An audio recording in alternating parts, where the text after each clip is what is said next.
The great chamber of the Galactic Council had never been this quiet before. Lyrianne stood near the back wall, her silver hair catching the dim light from the viewing screens above. Her dragon ember wing lay coiled beside her, his golden eyes watching the council members with ancient patience. Something was wrong. Very wrong. Premier Zaxoth slammed his scaled fist against the podium. The sound echoed through the massive hall like thunder. His reptilian features twisted with confusion and anger. The other council members sat in their designated sections, representatives from 47 different species, and every single one of them looked terrified. Lyrianne had seen many things in her long life. She had witnessed the rise and fall of empires. She had fought in wars that lasted centuries. She had negotiated peace treaties between species that had hated each other for millennia. But she had never seen the council like this. Panicked, lost, desperate. The screens above showed the same thing over and over again. Empty space stations, abandoned colonies, silent communication channels. Every human outpost in council territory was empty. Every single one, Ambassador Vecran from the Thalassian Collective spoke first. His voice trembled as his tentacles writhed nervously around his translator device. He announced that 3 months ago, every human in council space had simply left. No warning, no explanation, no demands. They had packed their ships, taken their people, and vanished into the dark beyond council borders. Lyrianne felt Emberwing shift beside her. The dragon's consciousness brushed against her mind, sharing his unease. They both knew what this meant. Humans did not make empty gestures. When they moved with purpose. Premier Zaxoth dismissed the concern with a wave of his clawed hand. He declared that humanity was simply throwing a tantrum. They would return within a cycle, begging for readmission to the council.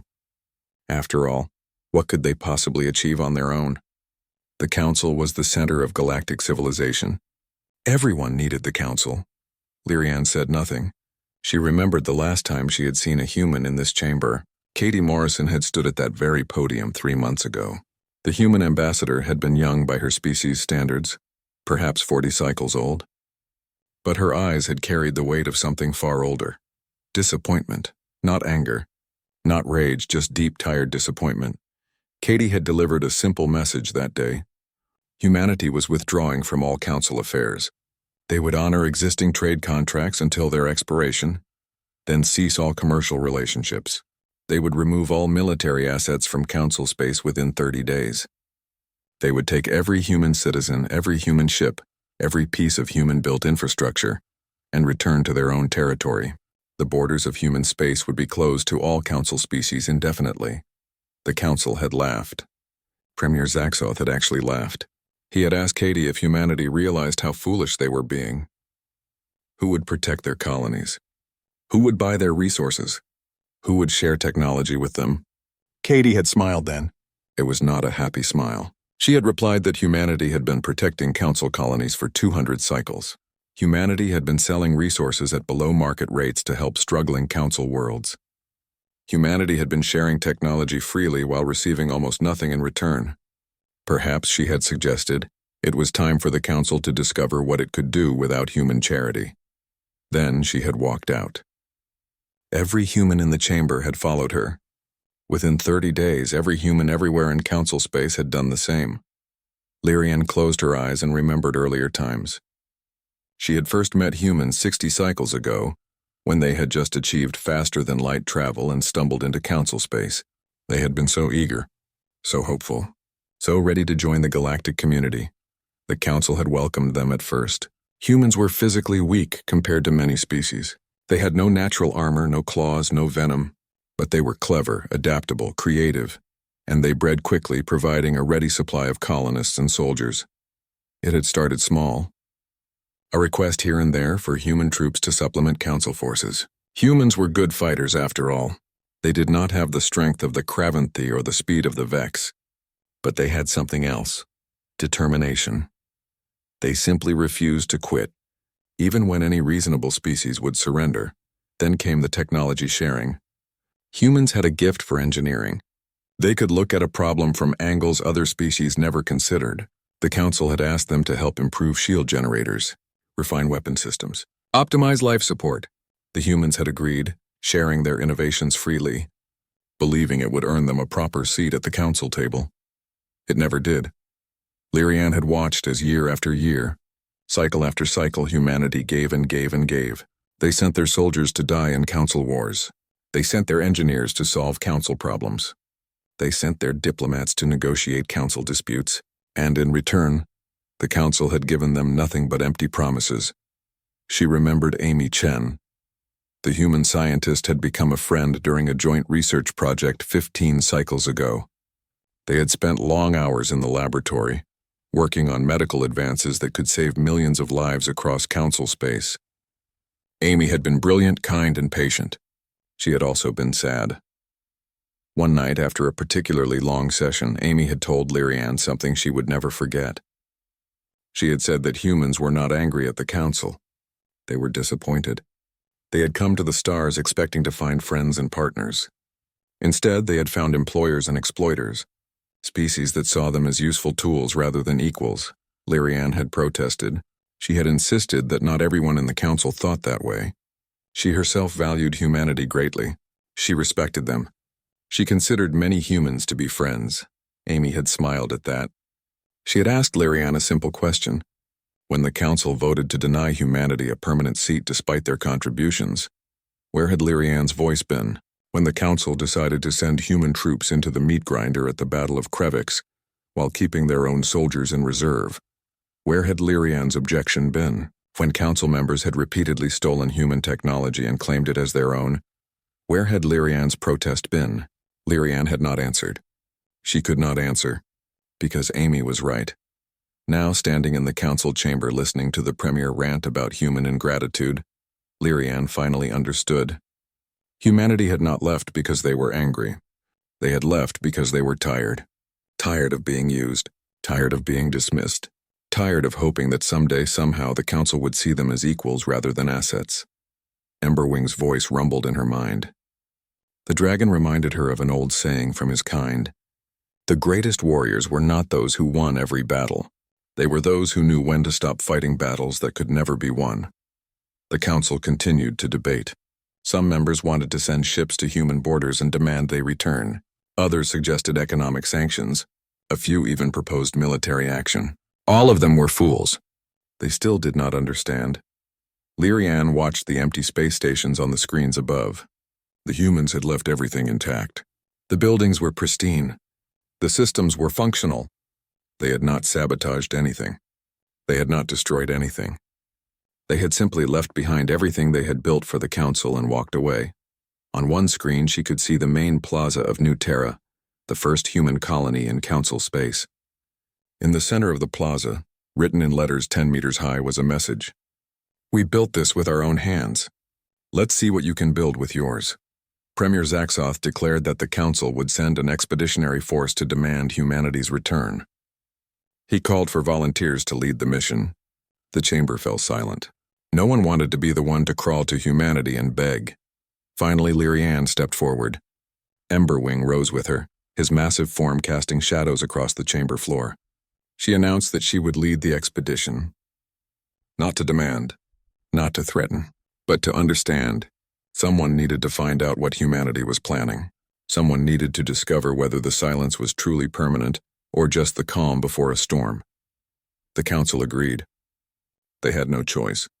No one else was willing to face the species they had spent 200 cycles exploiting. As the session ended and the members filed out, Lyrian remained standing. She looked up at the screens showing empty human worlds. Somewhere beyond council borders, humanity was building something new, something the council would not control, something the council might never understand. And for the first time in her very long life, Lyrian wondered if she had chosen the wrong side.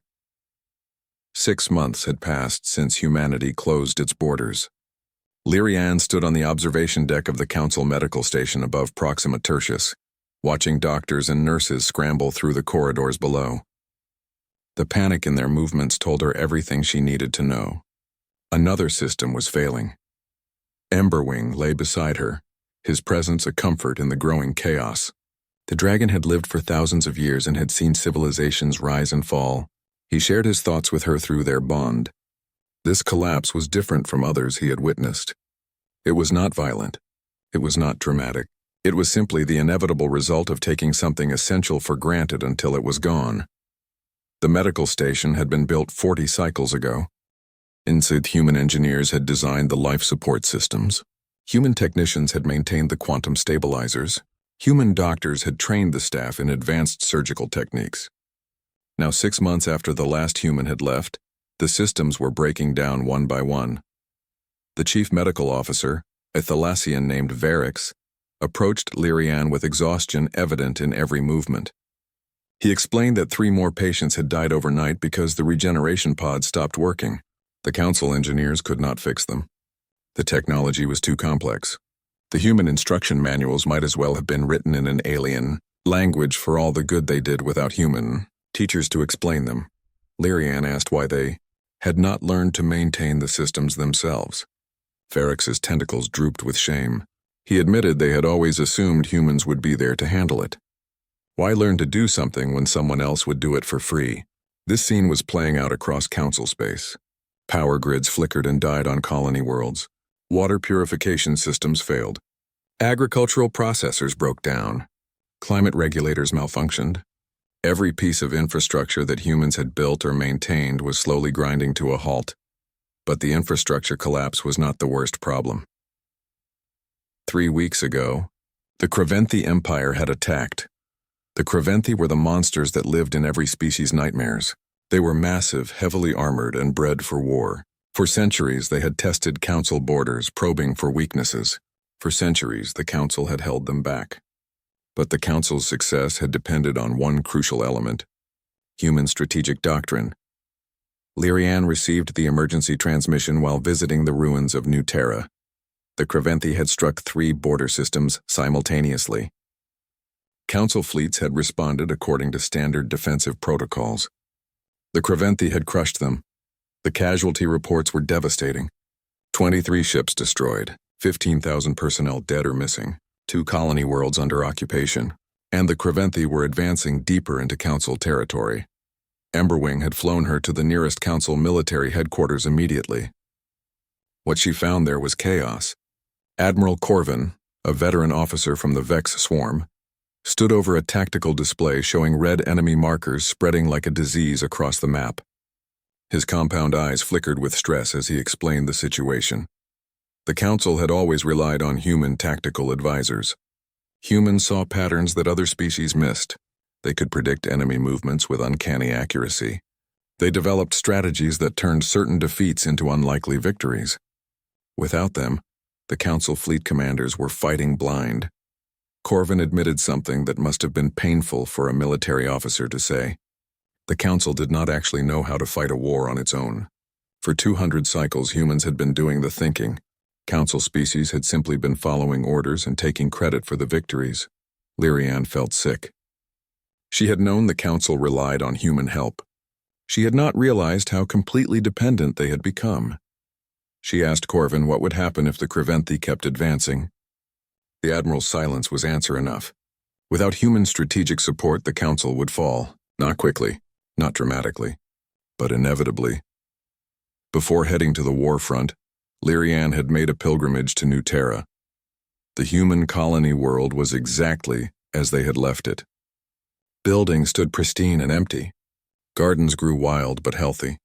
The power grid hummed with perfectly maintained energy. It was like walking through a ghost town, except the ghosts had meticulously cleaned everything before they vanished. Emberwing had landed in the central plaza, near the massive message humans had left behind. "We built this with our own hands. Let's see what you can build with yours." Standing there, surrounded by evidence of human craftsmanship and care, Lyrian finally understood the full weight of what humanity had done. They had not abandoned these places out of spite. They had left them as a lesson. Every intact building said the same thing. "We gave you everything and you never appreciated it. We did not destroy what we built because we are better than that, but we will not stay where we are not valued." She had wandered through the empty streets, Emberwing walking beside her in his smaller form. In a public library, she found books still on shelves. In a school, she found educational programs still running on computers. In a hospital, she found medical supplies neatly organized and ready for use. Everything was perfect. Everything was useless without the people who had created it. In the main government building, Lyrian found a recorded message. It was from Katie Morrison, the last human ambassador. The recording was simple and direct. Katie explained that humanity had tried for 200 cycles to be partners with the Council. They had offered friendship, cooperation, and mutual respect. In return, they had received exploitation, dismissal, and condescension. Katie said that humanity did not hate the Council. Hate required emotional investment, and humans had run out of investment to give. They were simply done. Done being used. Done being taken for granted. Done hoping that tomorrow would be different from yesterday. The message ended with a statement that haunted Lyrian. We taught you everything we knew. We gave you everything we built. The question is whether you learned anything at all. After leaving New Terra, Lyrian had spent days trying to process what she had seen. Emberwing shared memories from his own past. He told her of a time millennia ago when his dragon kindred had driven away their allies. The dragons had been powerful and proud. They had believed they needed no one. When their allies left, the dragons had nearly gone extinct from their own arrogance. Emberwing said the difference was that dragons had learned from their mistake. He wondered if the Council would do the same. Now, standing in the military headquarters watching the Creventhi advance, Lyrian wondered the same thing. A junior officer approached with another report. 2 more systems had fallen. The Council was calling for an emergency session. Every member species was being asked to send delegates. The topic was singular. Should they send an expedition to human space and beg for help? Lyrian knew what would happen at that session. Some members would argue for pride. Others would argue for survival. In the end, desperation would win. They would vote to send someone to ask humanity to save them one more time. She remembered her last conversation with Amy Chen, 3 years before humanity left. They had been working late in the laboratory when Amy had said something that stuck with Lyrian. She had said that humans kept hoping the Council would see them as equals. But every time humans solved a Council problem, the Council saw them as servants. Every time humans saved Council lives, the Council saw them as soldiers. Every time humans shared their knowledge, the Council saw them as resources. Lyrian had asked what humans wanted. Amy had smiled sadly. She had said humans wanted the same thing every sentient being wanted. To be seen, to be heard, to matter beyond what they could provide. Lyrian had promised to use her influence to change things. Amy had patted her hand gently. She had said that good intentions were not enough. Change required action, speaking up when it was uncomfortable, standing up when it was costly, making sacrifices when it mattered. Lyrian had not done those things. She had remained silent during votes. She had stayed neutral during debates. She had chosen comfort over courage at every turn, and now looking at the tactical display showing the Creventhi tearing through Council space, she understood the price of her silence. Emberwing nudged her with his massive head. He reminded her that it was not too late to make different choices. The past could not be changed, but the future was still unwritten. Lyrian made a decision. When the Council voted to send an expedition to human space, she would volunteer to lead it. But she would not go to beg. She would go to understand. She would go to learn, and perhaps if she was very fortunate, she would go to apologize. The priority alert system blared throughout the headquarters. Another 3 systems had fallen to the Creventhi. The enemy was moving faster now, sensing weakness. At this rate, they would reach the Council core worlds within a year. Lyrian looked at Emberwing. The dragon met her gaze with his ancient golden eyes. They both knew the truth. The Council was reaping what it had sown. Humanity had been the glue holding everything together, and now that glue was gone. What remained would either learn to stand on its own or collapse completely. As Lyrian left the headquarters to prepare for the Council session, she passed a memorial wall. It listed the names of personnel who had died in service to the Council over the past century. Human names dominated the list, thousands upon thousands of them, people who had given their lives believing they were protecting something worth protecting. She hoped their sacrifice had not been completely in vain. She hoped the Council could learn before it was too late. But hope she was learning was not a strategy. Action was required. And action, for the first time in her long life, was something Lyrian was ready to take. The Council fleet dropped out of faster-than-light Treg, fell at the edge of human space, Lyrianne stood on the bridge of the diplomatic vessel, her hand resting on Emberwing's scaled neck. The dragon had shrunk to a size that could fit comfortably on the ship, but his presence still dominated the room. Through the viewport, she could see the border markers. Beyond them lay human territory. 9 months had passed since humanity closed its borders. 9 months of watching the Council crumble. 9 months of Craventhi victories. 9 months of desperate votes and empty promises. The Council had finally authorized this expedition, though calling it authorized was generous. It was more like a last desperate grasp at survival. Lyrianne commanded the fleet to hold position and wait. She knew humans well enough to know they were already aware of the Council presence. Sure enough, within minutes a response came. 12 human warships materialized around the Council fleet. They had been there all along. Hidden by stealth technology the Council had never quite managed to replicate. The ships were sleek and deadly, their weapons powered but not locked. A clear message. We see you. We could destroy you. We are choosing not to. A transmission came through. The face on the screen belonged to Admiral Helen Brooks. Lyrianne recognized her from security briefings. Brooks had been a rising star in the old Joint Council Human Defense Force. She had commanded mixed-species fleets with distinction. Now she commanded a purely human battle group, and the coldness in her eyes spoke volumes about what had changed. Admiral Brooks stated that the Council fleet was in violation of human space. They had 30 seconds to reverse course or be escorted out by force. Her tone was not angry. It was professional, detached. Somehow that made it worse. Lyrianne stepped forward and identified herself. She explained that she came not with demands but with a request. She wished to speak with human leadership. She invoked old friendships, old alliances, old debts of honor. Brooks was silent for a long moment. Then she replied that she would relay the request. The Council fleet was to remain exactly where it was. Any movement toward human territory would be considered an act of war. Any attempt to scan human space would be considered an act of war. Any transmission not directed at the human fleet would be considered an act of war. The message was clear. Humans were done being accommodating. 2 hours later, Brooks returned with an answer. Lyrianne would be permitted to travel to Aurora Station for a single meeting with President Rebecca Stone and the Human Council. Only Lyrianne and Emberwing would be allowed. No other Council personnel. No weapons. No recording devices. No exceptions. Lyrianne agreed immediately. This was more than she had hoped for. The Council had expected humanity to refuse all contact. The fact that they were willing to meet at all suggested something. She was not sure what, but she would take it. A human ship arrived to transport her. Captain Lisa Martinez commanded it. She was younger than Brooks, perhaps 30 cycles old, but her eyes held the same hard edge.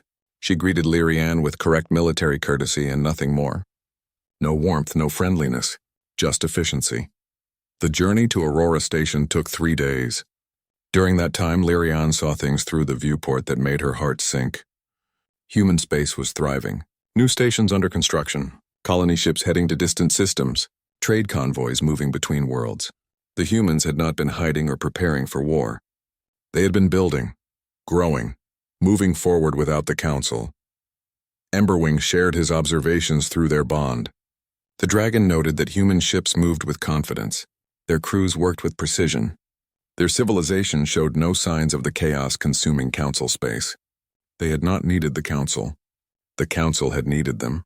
Aurora Station was magnificent. It hung in orbit around a blue-green world, a massive structure of metal and light. Lyrianne could see the human architectural style immediately. Functional but beautiful, efficient but artistic. It reminded her of everything humans had built in Council space, except this belonged only to them. Captain Martinez escorted Lyrianne and Emberwing to a conference room deep within the station. The room was simple. A large table, comfortable chairs, wide windows showing the planet below. No guards, no weapons, no show of force. Humans did not need such displays. President Rebecca Stone entered with 4 advisors. Lyrianne recognized one of them. Helen Brooks was there, now apparently serving as Secretary of Defense. The others were strangers, but they carried themselves with the same quiet confidence that all humans seem to possess these days.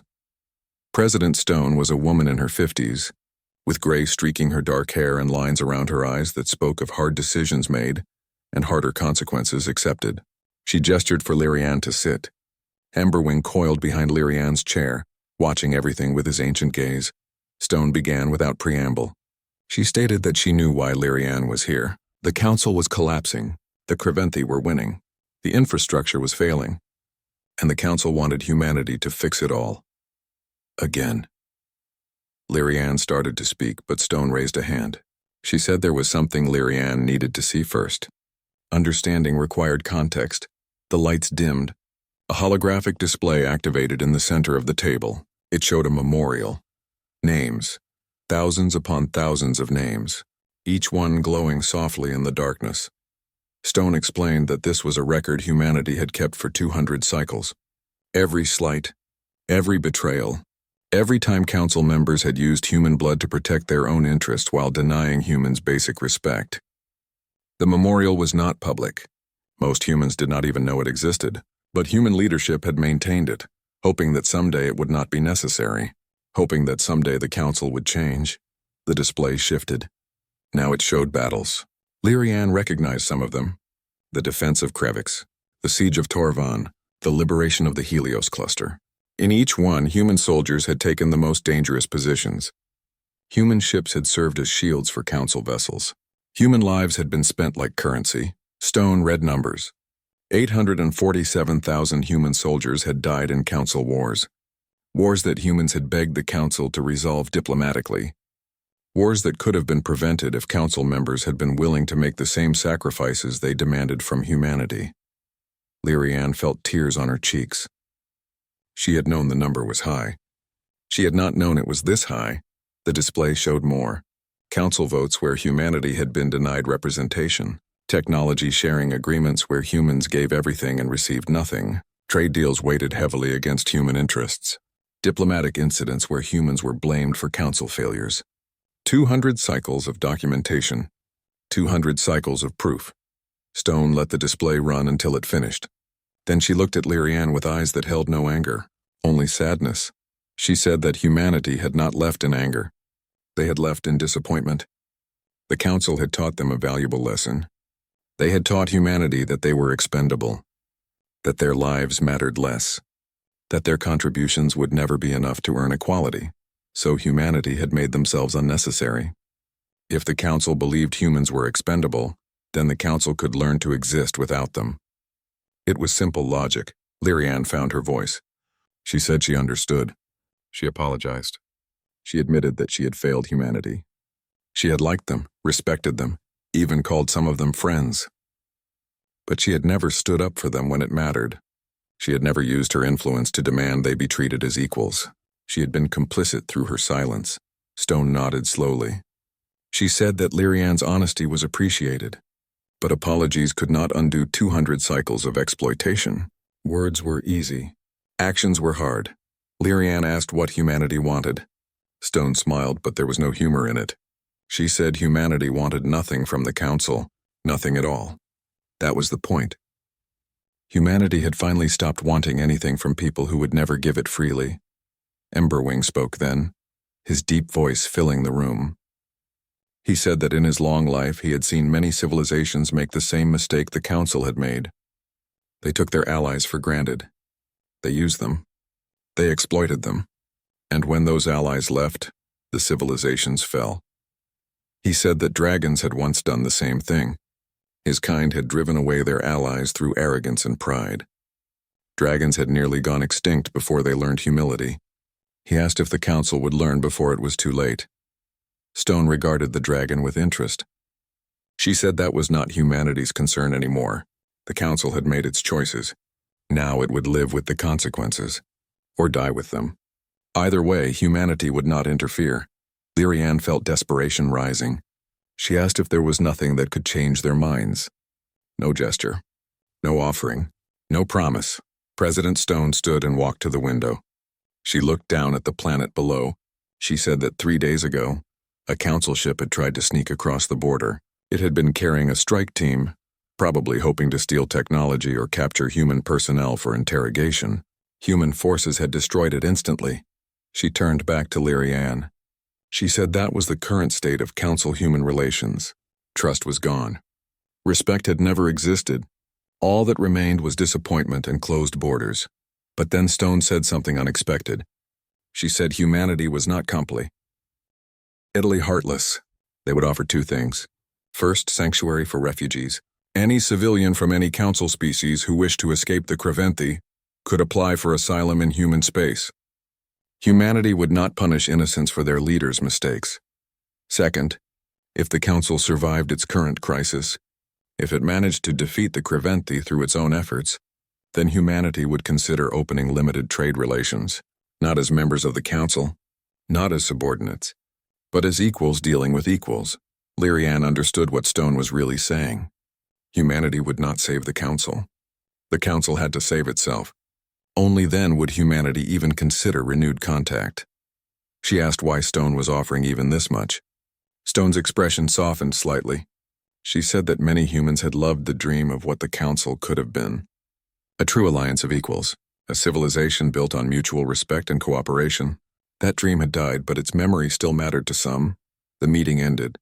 Captain Martinez escorted Lyrian back to her ship. During the journey, Lyrian asked Martinez a question. She asked if humans hated the council now. Martinez thought for a moment. Then she said that hate required caring. Most humans had simply stopped caring. They had moved on to building something better, something that belonged only to them. The council was just a memory now, a lesson in what not to do. As Lyrian's ship rejoined the council fleet and began the journey home, she sat in silence. Emberwing lay beside her, sharing her grief through their bond. She thought about her daughter, the child whose life had been saved by human medics during a border skirmish 20 cycles ago. Human doctors who had worked for hours to save a species not their own, expecting nothing in return. That was what humanity had always been. Generous, helpful, hopeful. And the council had taken that generosity, that helpfulness, that hope, and ground it into dust beneath their collective heel. Now humanity was gone, and the council would have to face what it had become without them. 12 months after humanity closed its borders, the Creventhi Empire controlled a third of council space. Lyrian stood in the emergency session chamber, watching Premier Zaxoth being stripped of his rank and titles. The old reptilian leader had finally been held accountable for his failures. Unfortunately, accountability came too late to save the worlds already burning under Creventhi occupation. The new council leadership was a coalition of desperate species leaders who had one thing in common. They wanted Lyrian to save them. Again, they wanted her to return to human space and, beg, plead, offer anything and everything to convince humanity to rescue the council. One final time, Lyrian said no. The chamber erupted in chaos. Representatives shouted. Some accused her of treason. Others accused her of cowardice. A few accused her of being a human sympathizer, as if that were somehow an insult. Emberwing rose to his full height beside her, his massive form silencing the crowd with its sheer presence. When the noise died down, Lyrian spoke. She told them the truth they did not want to hear. Humanity was not coming. No amount of begging would change that. No amount of promises would matter. The council had spent 200 cycles teaching humanity that they were expendable. Humanity had learned the lesson well. Now the council would learn its own lesson. She told them about the memorial, the 847,000 names, the documentation of every betrayal, the proof of 200 cycles of exploitation. She told them what President Stone had said. Words were easy. Actions were hard. And the council's actions had spoken clearly for 2 centuries. Representative Thyra from the Luminari stood. She was young, barely into her 2nd decade, but her voice carried weight. She asked what Lyrian proposed if not seeking human aid. Lyrian's answer was simple. The council had to save itself. It had to use the lessons humanity had tried to teach them for 200 cycles: cooperation, sacrifice, innovation, unity, all. The things humans had demonstrated repeatedly while the council took notes and took credit. The chamber fell silent. Then another representative spoke. He asked how they were supposed to fight the Creventhi without human strategic doctrine, without human tactical support. Without human technology, Emberwing answered. His voice rumbled through the chamber like distant thunder.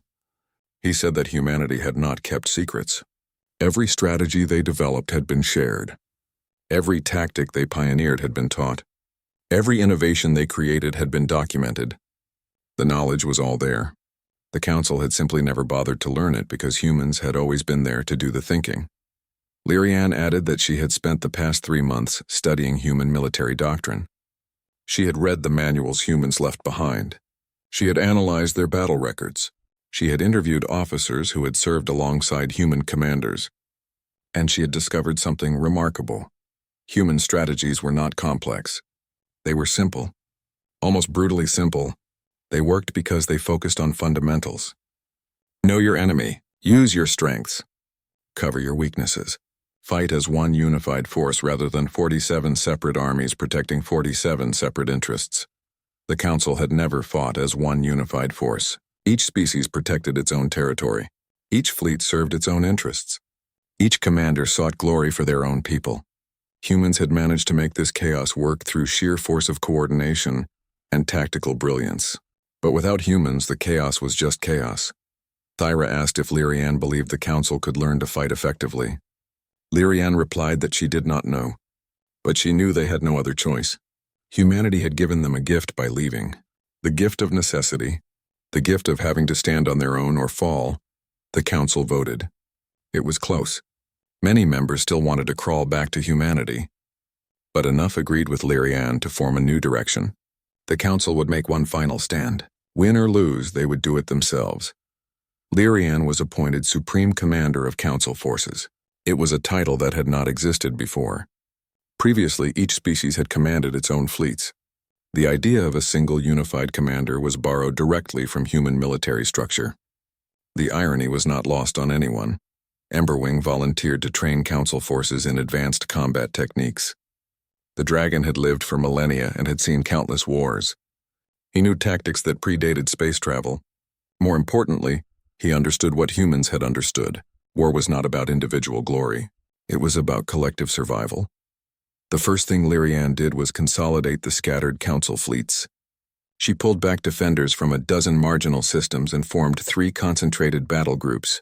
Many representatives protested. They wanted their home systems protected. Lyrian overruled them. Spreading forces thin had allowed the Creventhi to defeat them piecemeal. Concentration of force was a basic human principle she intended to follow. The second thing she did was standardize communications and tactics across all species. Previously, each fleet used its own protocols. Coordinating attacks had been a nightmare of translation delays and misunderstood orders. Lyrian implemented a simplified command structure borrowed from human naval doctrine. Every ship, every fleet, every commander now spoke the same tactical language. The third thing she did was analyze Creventhi tactics. She spent weeks reviewing battle footage, studying enemy movements, identifying patterns. And she found something disturbing. The Creventhi were not tactical geniuses. They were brutes who relied on superior numbers and heavier armor. They used the same basic strategies over and over. The Council should have been able to counter them easily, but they had not. Why? Lyrian dug deeper. She accessed classified files from the past 200 cycles. She interviewed retired commanders. She followed paper trails of decisions and orders. And she discovered a conspiracy that made her blood run cold. A faction within the Council had been sabotaging human diplomatic efforts for decades. They had deliberately created situations that required human military intervention. They had manipulated intelligence reports to make conflicts seem more threatening than they were. They had even, in some cases, provoked enemy attacks to justify keeping human soldiers on the front lines. The faction's goal had been simple: keep humanity dependent on the Council for legitimacy, while keeping the Council dependent on humanity for protection. A perfect parasitic relationship. They had feared human influence growing too strong. They had feared humans demanding real equality. So they had engineered a system where humans were essential but never equal. Now with humans gone, the system had collapsed, and the faction's sabotage continued. Lyrian found evidence of commanders deliberately ignoring her orders, of intelligence officers feeding false information, of supply officers diverting resources away from the front lines. She acted swiftly. Arrests were made. Trials were held. The faction was exposed. Many were shocked to learn that their own leaders had been undermining their survival for political gain. Others were not surprised at all. With the traitors removed, Lyrian reorganized the command structure. She promoted officers based on competence rather than species or political connections. Another human principle, merit over privilege training intensified. Emberwing worked with fighter pilots, teaching them coordination techniques he had learned from watching human squadrons. Lyrian drilled fleet commanders on human tactical doctrine until they could recite it in their sleep. Engineers studied human maintenance protocols. Medics learned human emergency procedures. It was exhausting. It was frustrating. Progress was slow, but it was progress. 3 months after Lyrian took command, the Council won its first major victory. A Creventhi battle group attacked the Nexus system, expecting another easy conquest. Instead, they found 3 Council fleets working in perfect coordination. The battle was vicious. The Council lost ships, they lost personnel, but they held the line. More importantly, they forced the Creventhi to retreat. For the first time in a year, the enemy had been stopped. The victory was small. The war was far from over, but it proved something crucial. The Council could fight. They could learn. They could adapt. They just had to actually try. Lyrian stood on the bridge of her flagship watching the retreating Creventhi forces. Emberwing lay beside her, his scales scored with burns from the battle. The dragon had thrown himself into the fighting with devastating effect. His ancient combat techniques had torn through enemy formations, buying time for Council ships to regroup. Through their bond, Emberwing shared his thoughts. He was proud of how the Council had fought. They had not fought like humans. They could never fight like humans. But they had fought like a unified force for the first time in their history. That was enough. Lyrian received a transmission from Thera. The young luminary had commanded one of the battle groups during the fight. She reported minimal casualties in her fleet, thanks to the defensive formations Lyrian had taught her. Formations that humans had developed centuries ago and shared freely with anyone who asked. Thyra asked if Lyrian thought humans knew about the victory. Lyrian said she did not know. Human space remained closed. No communications went in or out. But she hoped somehow that President Stone and Admiral Brooks were watching. She hoped they knew the Council was finally learning. That night, alone in her quarters, Lyrian pulled out a worn journal. It had belonged to Kate Williams, one of the first human ambassadors to the Council. President Stone had given it to Lyrian during their meeting on Aurora Station. A gift, or perhaps a guide. Kate had written extensively about her experiences with the Council, her hopes, her disappointments, her observations. One entry, written 50 cycles before humanity's departure, seemed particularly relevant now. Kate had written that she believed the Council could be better, could be worthy of partnership with humanity, but they would never improve as long as someone else solved their problems for them. Growth required struggle. Wisdom required failure. Strength required being tested. She had written that humanity's greatest gift to the Council might someday be the gift of absence. The chance to stand alone, to fail alone, to learn alone, and perhaps if they survived, to succeed alone. Lyrian closed the journal and looked out the viewport at the stars. The Creventhi were still out there. They still controlled huge swaths of Council space. The war was far from won. But for the first time since humanity left, Lyrian felt something she had not felt in a long time. Hope. Not hope that humanity would save them. Not hope that someone else would solve their problems. But hope that maybe, just maybe, the Council could save itself. The battle for survival had truly begun. And this time, the Council was fighting for itself. 18 months after humanity closed its borders, the Creventhi Empire launched its final assault on the Council homeworld. Lyrian stood on the command deck of the flagship Unity, a name chosen deliberately to represent what the Council had finally become. Around her, officers from 20 different species worked in perfect coordination, no arguments, no competing interests, just a unified force preparing for the battle that would decide everything. Emberwing coiled beside her command chair, his massive form filling a quarter of the bridge. The dragon was old, even by dragon standards, and the months of constant warfare had taken their toll. Burns covered his scales. One wing was damaged from the battle at Kepler Station. His left eye was scarred from a Creventhi plasma blast, but his spirit remained unbroken. The tactical display showed the enemy fleet. 300 Creventhi warships, the largest force they had ever assembled. They were led by Warlord Krivax himself, the architect of the entire invasion. He had come personally to witness the fall of the Council. The Council fleet numbered 200 ships. Fewer than the enemy, but these ships were crewed by people who had learned to fight together, who had learned from their mistakes, who had learned the lessons humanity had tried to teach them for 200 cycles. Lyrian gave the order. The Council fleet moved to intercept. The battle began with a massive exchange of fire. Space lit up with weapons fire and exploding shields. Ships on both sides took damage, some died. But the Council formations held. They used tactics humans had developed. Concentration of firepower, mutual support, coordinated maneuvers. Nothing fancy, nothing revolutionary, just solid fundamentals executed well. The Creventhi had expected the same disorganized resistance they had crushed for the past year. Instead, they found a wall of disciplined fire. Their initial assault faltered. Emberwing launched from the flagship, carrying a squadron of Council fighters on his massive back. It was a tactic he had developed with the pilots over months of training. Dragon Rider formations, they called it. The dragon's natural armor protected the fighters as they dove into enemy formations. His fire breath cleared paths for bombing runs. His ancient combat instincts warned them of dangers before sensors could detect them. The battle raged for hours. Lyrian coordinated fleet movements from the command deck, her voice calm and steady even as ships died around her. She had learned from human recordings of Admiral Brooks. A commander's composure set the tone for the entire fleet. Panic was contagious. So was confidence the Council was holding. More than holding. They were pushing back. For every ship they lost, the Creventhi lost too. The formations humans had taught them were working. The training was paying off. The unity was making a difference.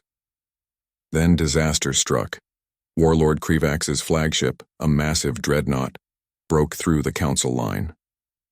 It was heading straight for the homeworld. If it reached bombardment range, millions would die. Emberwing saw it. Without hesitation, the ancient dragon changed course. He flew directly at the dreadnought, his wings spread wide. The fighter squadron on his back screamed warnings, but he ignored them. He knew what he had to do. Lyrian watched through the command screen. She felt Emberwing's thoughts through their bond. Pride, acceptance, peace. He had lived for thousands of years. He had seen civilizations rise and fall. He had watched his own kind nearly go extinct from arrogance. Now he had a chance to help prevent another species from making the same mistake. He told Lyrian through their bond that she had grown. She had learned. She had become the leader the Council needed. He told her he was honored to have witnessed her transformation. He told her to finish what they had started. Then he struck the dreadnought. The ancient dragon's full power was something few had ever seen. Fire hotter than a star's core erupted from his jaws. His claws, harder than any known metal, tore through the dreadnought's armor. His massive body, moving with impossible speed for something so large, slammed into the ship's reactor core. The explosion was visible from the homeworld surface. The dreadnought shattered into a million pieces. Warlord Krivax died without knowing what hit him, and Emberwing, the last of the ancient dragons, died with him. Lyrian felt the bond break. It was like losing part of her soul. She had been connected to Emberwing for 300 cycles. He had been her companion, her advisor, her friend, and now he was gone. But she could not stop, could not mourn, not yet. The battle still raged. Her people still needed her. She gave orders through tears she did not let anyone see. The Council fleet pressed the attack. Without their warlord, the Creventhi formation collapsed.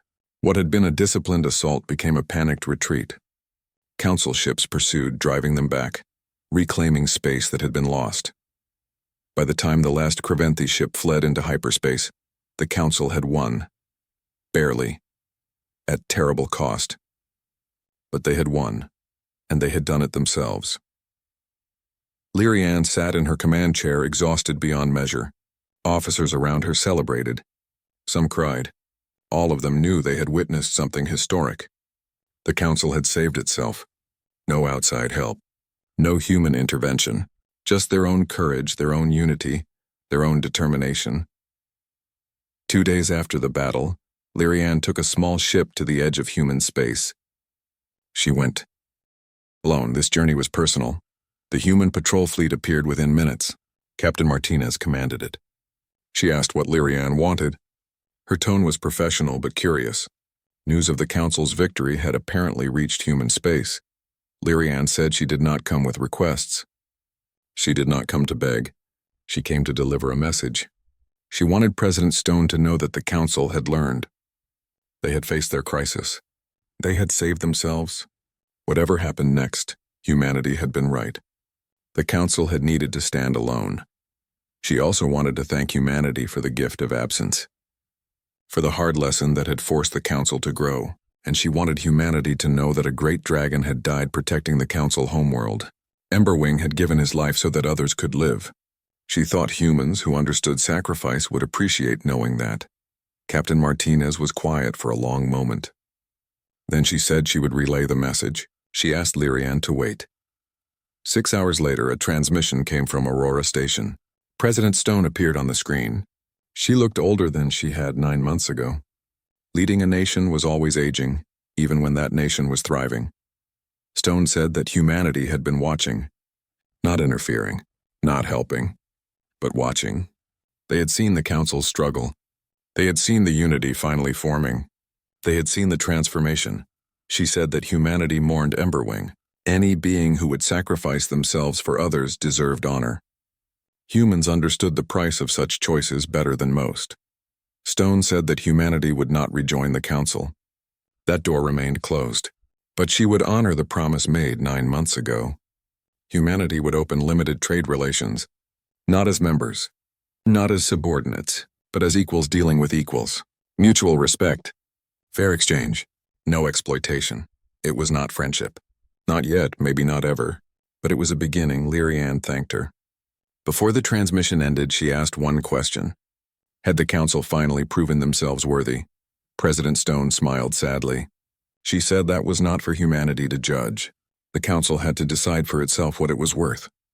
That was the final lesson. Self-worth came from within, not from external validation. The transmission ended. Lyrian sat in silence, processing everything. Emberwing was gone. But his sacrifice had mattered. The Council had survived, and perhaps in time, they could build something worth the price that had been paid. 5 years passed. The Council rebuilt on principles humanity had tried to teach them: unity, cooperation, merit over privilege. They established a memorial in the central plaza of the homeworld. 847,000 names carved in stone. Human soldiers who had died believing the Council was worth saving. Below the names, an inscription. May we finally prove them right. Lyrian served as Council Premier. She kept Kate Williams' journal on her desk. She read it when she needed guidance.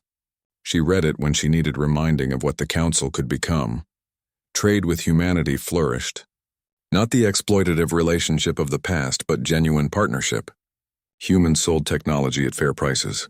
The Council paid without complaint. Humans offered advice when asked. The Council listened without resentment. Some younger Council members asked why humanity still maintained its borders, why they still kept their distance. Lyrian explained that trust took time to rebuild. Humanity had been burned once. They would not risk it again without proof of lasting change. Every year on the anniversary of humanity's departure, Lyrian traveled to the human border. She left flowers at a small memorial marker the humans had placed there. It honored Emberwing and the concept he had represented, the possibility of true friendship between species. Every year she hoped that someday humanity might consider returning, not because the Council needed them, but because they deserved to be among friends. Every year, human ships watched her from a distance. They never approached, but they watched, and Lyrian took that as a good sign. The story of humanity's quiet departure became a legend. Children across Council space learned about it in schools. The species that had walked away. The species that had taught the greatest lesson without saying a word. The species that had proven that sometimes the most powerful thing you could do was nothing at all. Lyrian grew old. Her silver hair turned white. Her face gained more lines. Her body moved more slowly. But her spirit remained strong. She had learned from the best teachers, humans who had shown her what real strength looked like.